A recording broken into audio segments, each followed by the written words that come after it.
The open cell system is a sheet pile retaining wall structure. It was developed in the 1980s, and so it's been around approximately 40 years. And we've used it on over 250 projects, so it's really time tested.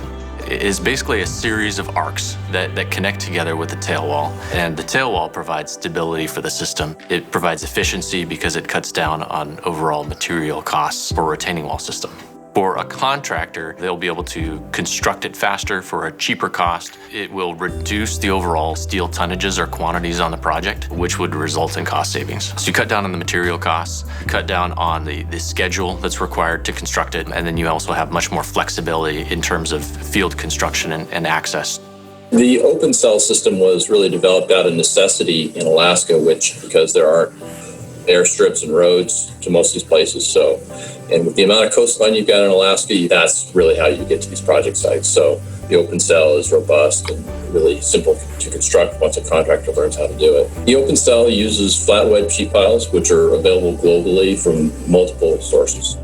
You don't have to join the sheet piles in the back like on other types of systems. You avoid the tie-back walls and tie rod systems that settle on you. You can build a very high wall in water with a wall face of up to 80 feet without the problems you have with the tie-back or cantilevered systems. In the mid-'80s, we did a bridge in central Alaska.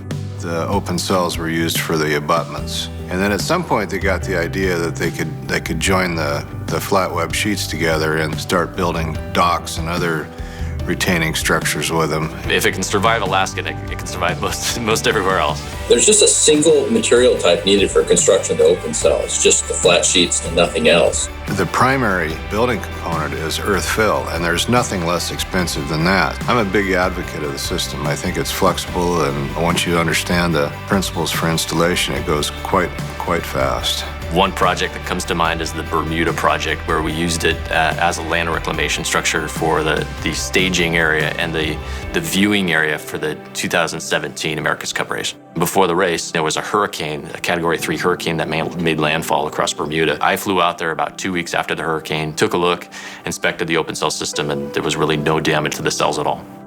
We've done well over 250 open cell projects that have kind of scattered throughout the world.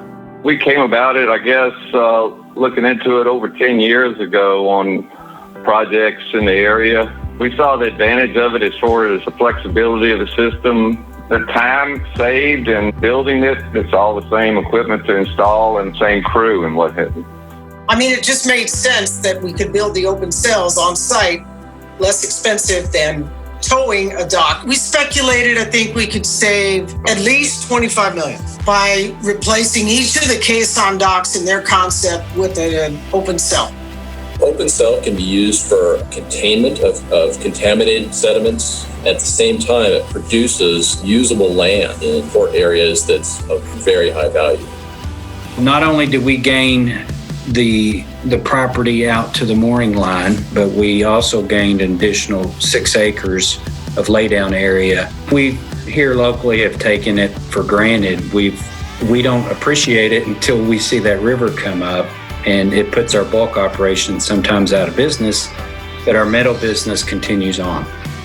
It's important to me as a consultant to be able to call on the expertise that PND has and excellent technical capabilities. They're very responsive to questions and showing the ability to meet schedule. I think they have a good real-world presence on how things can be done, and things do change, and they understand that, and they work with you on it. PND, of course, works with owners and their engineers all the way through the process. We find it's really important to stay involved all the way through construction to support them. When we see an owner and their engineer that has a design that we think we can really improve on and help them save money, that's where we really like to get involved. We want to work with their engineer and those clients. We're not a publicly traded company. We don't have stockholders that we're trying to perform for. We're really just trying to conduct engineering for our clients, and that's our focus.